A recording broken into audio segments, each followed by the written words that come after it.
പിതാവിന്റെയും പുത്രന്റെയും പരിശുദ്ധാത്മാവിന്റെയും നാമത്തിൽ ആമേൻ. ഇന്ന് നവംബർ 9 ഞായറാഴ്ചയാണ്.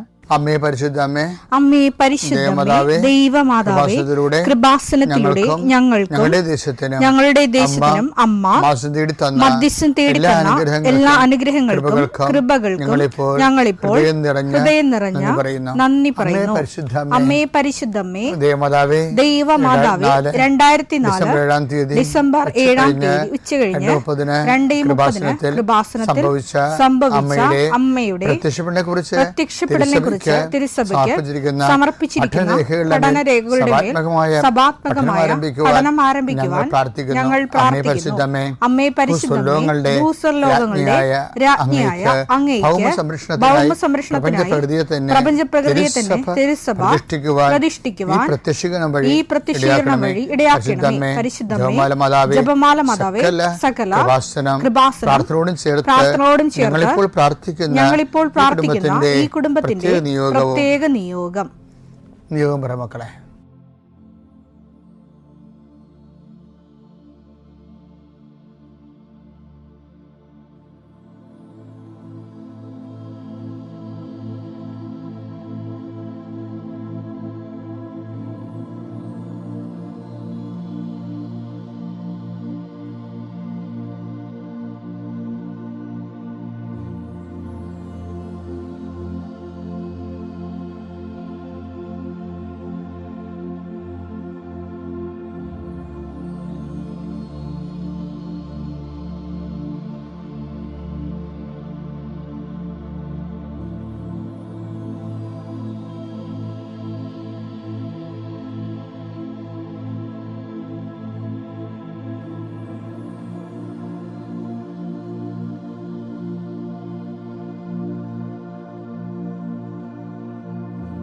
അമ്മയുടെ പ്രത്യക്ഷീകരണത്തിന്റെ ഈ അനുഗ്രഹവേളയിൽ ഞങ്ങൾക്ക് സാധിച്ചു തരുവാൻ കനിയണമേ. ആമേൻ. വിശ്വാസ പ്രമാണം. സർവശക്തനായ പിതാവും ആകാശത്തിന്റെയും ഭൂമിയുടെയും സൃഷ്ടാവുമായ ദൈവത്തിൽ ഞാൻ വിശ്വസിക്കുന്നു. അവിടുത്തെ ഏകപുത്രനും ഞങ്ങളുടെ കർത്താവുമായ ഈശോ മിശിഹായിലും ഞാൻ വിശ്വസിക്കുന്നു. ഈ പുത്രൻ പരിശുദ്ധാത്മാവിനാൽ ഗർഭസ്ഥനായി കന്യകാമറിയത്തിൽ നിന്ന് പിറന്ന് പൊന്തിയോസ് പീലാത്തോസിന്റെ കാലത്ത് പീഡകൾ സഹിച്ച് കുരിശിൽ തറയ്ക്കപ്പെട്ട് മരിച്ച് അടക്കപ്പെട്ട് പാതാളങ്ങളിൽ ഇറങ്ങി മരിച്ചവരുടെ ഇടയിൽ നിന്ന് 3-ാം നാൾ ഉയർത്ത് സ്വർഗത്തിലേക്ക് എഴുന്നള്ളി സർവശക്തിയുള്ള പിതാവായ ദൈവത്തിന്റെ വലതുഭാഗത്തിരിക്കുന്നു. അവിടെ നിന്ന് ജീവിക്കുന്നവരെയും മരിച്ചവരെയും വിധിക്കുവാൻ വരുമെന്നും ഞാൻ വിശ്വസിക്കുന്നു. പരിശുദ്ധാത്മാവിലും ഞാൻ വിശ്വസിക്കുന്നു. വിശുദ്ധ കത്തോലിക്കാ സഭയിലും പുണ്യവാന്മാരുടെ ഐക്യത്തിലും പാപങ്ങളുടെ മോചനത്തിലും ശരീരത്തിന്റെ ഉയർപ്പിലും നിത്യമായ ജീവിതത്തിലും ഞാൻ വിശ്വസിക്കുന്നു. ആമേൻ. സുഖസ്ഥനായ ഞങ്ങളുടെ പിതാവേ, അങ്ങയുടെ നാമം പൂജിതമാകണമേ. അങ്ങയുടെ രാജ്യം വരണമേ. അങ്ങയുടെ തിരുമനസ് സ്വർഗത്തിലെ പോലെ ഭൂമിയിലും ആകണമേ. അന്നു വേണ്ടുന്ന ആഹാരം ഇന്ന് ഞങ്ങൾക്ക് തരണമേ. ഞങ്ങളോട് തെറ്റ് ചെയ്യുന്നവരോട് ഞങ്ങൾ ക്ഷമിക്കുന്നത് പോലെ ഞങ്ങളുടെ തെറ്റുകൾ ഞങ്ങളോടും ക്ഷമിക്കണമേ. ഞങ്ങളെ പ്രലോഭനത്തിൽ ഉൾപ്പെടുത്തരുതേ, തിന്മയിൽ ഞങ്ങൾ രക്ഷിക്കണമേ. ആമേൻ. നന്മ നിറഞ്ഞ മറിയമേ, സ്വസ്തി. കർത്താവ് അങ്ങയുടെ കൂടെ സ്ത്രീകളിൽ അങ്ങ് അനുഗ്രഹിക്കപ്പെട്ടവളാകുന്നു. അങ്ങയുടെ ഉദരത്തിൻ ഫലമായി ഈശോ അനുഗ്രഹിക്കപ്പെട്ടവനാകുന്നു. പരിശുദ്ധ മറിയമേ, തമ്പുരാന്റെ അമ്മേ, പാപികളായ ഞങ്ങൾക്ക് വേണ്ടി ഇപ്പോഴും ഞങ്ങളുടെ മരണസമയത്തും തമ്പുരാനോട് അപേക്ഷിക്കണമേ. ആമേൻ. കർത്താവ് നിന്റെ ഉന്നതമായ നാമത്തിന് സ്വസ്ഥം ചെയ്യുന്നു. ഇന്നത്തെ ദിവസം നിന്റെ തിരുമുറുവാളുന്ന വലതുകരം അങ്ങയുടെ മക്കളുടെ മേൽ വെക്കണമെന്ന് പ്രാർത്ഥിക്കുന്നു. കർത്താവ് അങ്ങയുടെ മക്കളുടെ യാത്രകളെ ആശീർവദിക്കണമേ. കർത്താവെ, ഉറ്റവരും ഉടയവരും വഴക്കിട്ട് മാറിയതിൻ്റെ പേരിൽ വെറുമ അനുഭവിക്കുന്നവരെ, ഉറ്റവർ പിരിഞ്ഞുപോയതിൻ്റെ പേരിൽ സങ്കടം സഹിക്കാനാവാതെ മനസ്സ് തേങ്ങി നടക്കുന്നവരെ, അവരെല്ലാം നിന്റെ സാന്നിധ്യത്തിന് ശക്തിയായി നീ അഭിഷേകം ചെയ്യണമേ. അമ്മേ പരിശുദ്ധമേ, എല്ലാത്തരം വേദനകളും എല്ലാത്തരം ഒറ്റപ്പെടുത്തലുകളും എല്ലാ തരത്തിലുള്ള വേദന അനുഭവിച്ചിട്ടുള്ള ആളാണമ്മ. അമ്മയെ അതെല്ലാം അതിജീവിക്കാൻ സഹായിച്ച വിഷയത്തിൻ്റെ മേല് ദൈവത്തിൻ്റെ അതേ കൃപ നിങ്ങളെ അനുഗ്രഹിക്കട്ടെ. വിദ്യാർത്ഥികളെ അച്ഛൻ ഈശോയ്ക്ക് സമർപ്പിക്കുന്നു. നിങ്ങളുടെ പ്രോജക്റ്റുകളെ സമർപ്പിക്കുന്നു. നിങ്ങളുടെ PhD തീസിന് സമർപ്പിക്കുന്നു. നിങ്ങളുടെ ഓരോരോ പരീക്ഷകളും അതിൻ്റെ അസൈൻമെൻറ്റുകൾ സമർപ്പിക്കുന്നു. എഴുതാൻ കഴിയാത്തവർ, എഴുത്തിടക്ക് നിന്നുപോയവർ, മുന്നോട്ട് പോയിട്ട് ഇത് പഠിച്ചിട്ട് എന്ത് പ്രയോജനമെന്ന് തെറ്റായ ബോധ്യങ്ങൾ നൽകിക്കൊണ്ട് പഠനം നശിപ്പിച്ചിരിക്കുന്നവരുണ്ട്. അതിനെല്ലാം അതിജീവിച്ചുകൊണ്ട് എൻ്റെ മക്കൾ കണ്ടിന്യൂ ചെയ്താൽ ഇടക്കിട്ട് കളയരുത്, മുന്നോട്ട് പോകാൻ പറയാൻ കാര്യം കർത്താവാണ് നമുക്ക് ആഹാരം തരണത്. അല്ലാതെ നമ്മുടെ ജീവിതം വിലയിരുത്തുന്ന ആൾക്കാരല്ല. കർത്താവ് നിങ്ങൾക്ക് വേണ്ടി യുദ്ധം ചെയ്യുമെന്ന് പറഞ്ഞ ഒറ്റ വചനം കൊണ്ട് ഇന്ത്യയെ വിജയകരമണിയിച്ച ഒരു ശ്രീരത്നത്തെ നമ്മൾ കണ്ടതാണ് ഈ ദിവസങ്ങളിൽ. ആ കർത്താവ് നിന്റെ ജീവിതത്തിന് വേണ്ടി യുദ്ധം ചെയ്യും. നീ ശാന്തമായി നിന്നെ ഏൽപ്പിച്ച ജോലി പൂർത്തിയാക്കുക. കർത്താവിന് ഭയങ്കര ഇഷ്ടമുള്ള കാര്യമാണ് ഏൽപ്പിച്ച ജോലി പൂർത്തിയാക്കണം. പിതാവേ, ഭൂമി ഞാൻ അങ്ങയെ മഹത്വപ്പെടുത്തി എന്നെ ഏൽപ്പിച്ച ജോലി പൂർത്തിയാക്കി.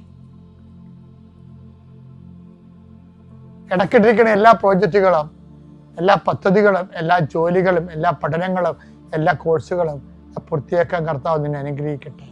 എൻ്റെ കർത്താവിൻ്റെ ഉന്നതമായ നാമത്തിൽ, സഭയുടെ അധികാരത്തിൽ, കുരിശിൻ്റെ അടയാളത്തിൽ സ്ഥാപനങ്ങൾ നടത്തുന്നവർ, സ്ഥാപനങ്ങളുടെ ഉത്തരവാദിത്തങ്ങൾ ഏറ്റെടുത്തിരിക്കുന്നവർ, അവിടെ നിങ്ങൾ നടത്തിക്കൊണ്ട് പോകുന്നതിന് എതിരാളികളുള്ളവർ, അത് ബിസിനസ്സാകാം, സ്കൂളാകാം, ആശുപത്രിയാകാം, മറ്റെന്തെങ്കിലും തരത്തിലുള്ള കാര്യങ്ങളാകാം, എതിരാളി നിങ്ങൾ അകപ്പെടുത്താൻ ആഗ്രഹിക്കുന്നവർ, അവരുടെ കൈയും കാലം നിർവീര്യമാകട്ടെ. ഈശോയുടെ നാമത്തിൽ പ്രാർത്ഥിക്കുന്നു. Lord Jesus Christ, pour out His Spirit, touch the fire fingers, soak with the precious blood. Lord, infuse His Spirit of power and grace. ഇന്ന് നമ്മൾ കാണാൻ പോകുന്നത് മത്തായിയുടെ സുവിശേഷം 5:9. സമാധാനം സ്ഥാപിക്കുന്നവർ ഭാഗ്യവാൻ. സമാധാനം സ്ഥാപിക്കുന്നവർ ഭാഗ്യവാന്മാർ. അവർ ദൈവപുത്രന്മാരെന്ന് വിളിക്കപ്പെടും. അവർ ദൈവപുത്രന്മാരെന്ന് വിളിക്കപ്പെടും. അപ്പോഴേ അവിടെ എന്താ വചനം? എന്നെ പ്രതി സമാധാനം സ്ഥാപിച്ചതിൻ്റെ പേരിൽ മനുഷ്യർ നിങ്ങളെ അവഹേളിക്കുകയും വേഗമായ എല്ലാത്തരം കുറ്റങ്ങൾ നിങ്ങളുടെ മേൽ ആരോപിക്കുകയും ചെയ്യുമ്പോൾ നിങ്ങൾ ഭാഗ്യവാന്മാർ. അപ്പൊ സമാധാനം സ്ഥാപിക്കുന്നവർ ഭാഗ്യവാന്മാരാകണത് ആ സമാധാനം ക്രിസ്തുവിന് നാമം സ്ഥാപിക്കണം. അല്ലാതെ ഒരു വീട്ടില് വഴക്കുണ്ടായി എന്തുമാത്രം ഇപ്പൊ നമ്മുടെ ഈ ഓരോരോ രാഷ്ട്രീയ പാർട്ടിക്കാരില്ലേ, എന്തുമാത്രം കുടുംബകലഹങ്ങളും വഴക്കുകളൊക്കെയാണ് പറഞ്ഞു തീർക്കുന്നത്. എന്നിട്ട് അവരുടെ പാർട്ടിയിലേക്ക് ഒരാളെ എടുക്കുകയും അവരെ കൊണ്ട് വോട്ട് ചെയ്യിക്കുകയും ജയിക്കുകയും അതിനടുത്ത് അതൊക്കെ ഒരു പൊളിറ്റിക്കൽ പ്രൊസീജിയേഴ്സാണ്. അങ്ങനെ ഒരു വിഷയത്തിനല്ല ഈശോ പറയണത്.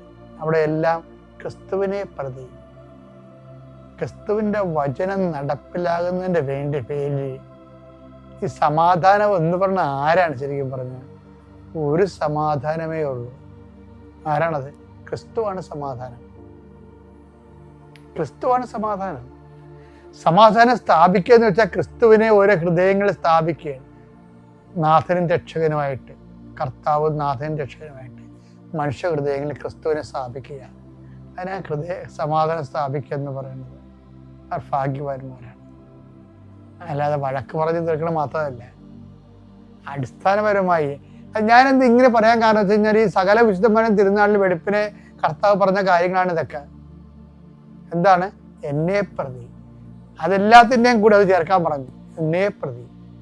അല്ലാതെ ഈശോയെ മാറ്റി നിർത്തിക്കൊണ്ട് ഇപ്പൊ നമ്മള് വിദ്യാഭ്യാസം തുടങ്ങിയ പോലെ ആയില്ലേ. ലോകം മുഴുവനും ഉള്ളത് പകുതി മുക്കാലും വിദ്യാഭ്യാസമൊക്കെ നമ്മുടേതാണ്.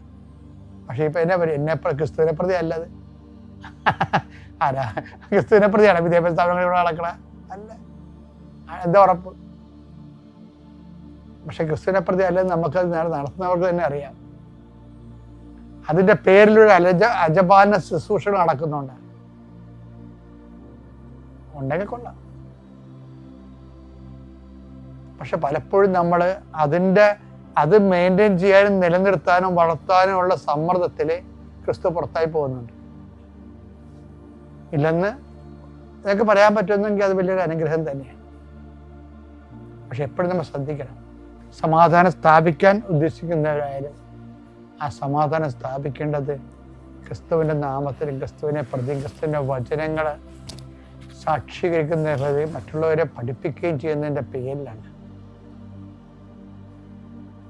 ചില സമയത്ത് നമ്മൾ പൂർണ്ണമായിട്ടൊരു വഴക്ക് ഒഴിവാക്കാൻ വേണ്ടി ചിലപ്പോൾ തോറ്റു കൊടുക്കും, ചില പണം നഷ്ടത്തിലാക്കി ചിലപ്പോൾ നമ്മൾ ആ വിഷയം സെറ്റ് ചെയ്യേണ്ടത്. അതെന്താണ്? അതൊരു സമാധാനം സ്ഥാപിക്കണം. ആരെ പ്രതി? ക്രിസ്തുവിനെ പ്രതി. വ്യാജമായി ആരോപിക്കുക മാത്രമല്ലേ, നമുക്ക് ധനനഷ്ടം ഉണ്ടാവും, ശരീരക്ലേശം ഉണ്ടാവും. പക്ഷെ എല്ലാം എന്തിനു വേണ്ടിയായിരിക്കണം? ക്രിസ്തുവിനെ പ്രതിയായിരിക്കണം. മക്കളെ, അച്ഛന് സുശേഷഭാഗ്യം ഉണ്ടെന്ന് അവസാനിപ്പിക്കുകയാണ്. നിങ്ങളെ ഓർത്തേക്കണം, എല്ലാ കാര്യങ്ങളും ക്രിസ്തുവിനെ പ്രതിയാക്കാൻ വേണ്ടി അമ്മ ആണ് ആദ്യം ഇത് ചെയ്തത്. 16-ാം വയസ്സ് ഗർഭം ധരിച്ചത്. കിറിനസ് സിസ്റ്ററിൻ്റെ കാലത്ത് പേരെഴുതിക്കാൻ വേണ്ടി ഗർഭവയറും താങ്ങി 3 ദിവസം യാത്ര ചെയ്തത്, ആ ചോരക്കുഞ്ഞിനെ താങ്ങി ഈജിപ്തിലേക്ക് പോയതും എല്ലാം ക്രിസ്തുവിനെ പ്രതിയാണ്. ആ കാലങ്ങളിലൊക്കെ അമ്മയുടെ മനസ്സിൽ സമാധാനം ഉണ്ടായിരുന്നു. ഈജിപ്തിലെ തീപാറുന്ന വെയിലത്ത് 4 കാലം വീണ് ജീവൻ രക്ഷിക്കാൻ വേണ്ടി കുഞ്ഞും തള്ളയും കൂടി ഔസപിതാവിടെ പോകുമ്പോഴും ആ സംഘർഷ സമയത്തും അവിടെ ഉള്ളിലുള്ള സമാധാനം എന്തായിരുന്നു? ക്രിസ്തുവിനെ പ്രതി ആയതുകൊണ്ടാണ്. ഓക്കെ അല്ലേ? എല്ലാ സഹനങ്ങളും ക്രിസ്തുവിനെ പ്രതിയാകാൻ, അതുവഴി സമാധാനം സ്ഥാപിക്കപ്പെടാൻ ദൈവം നിന്നെയും നിന്റെ പ്രവർത്തനങ്ങളെ ആസ്വദിക്കട്ടെ. പിതാവിൻ്റെയും പുത്രൻ്റെയും പരിശുദ്ധാത്മാവിൻ്റെയും നാമത്തിൽ.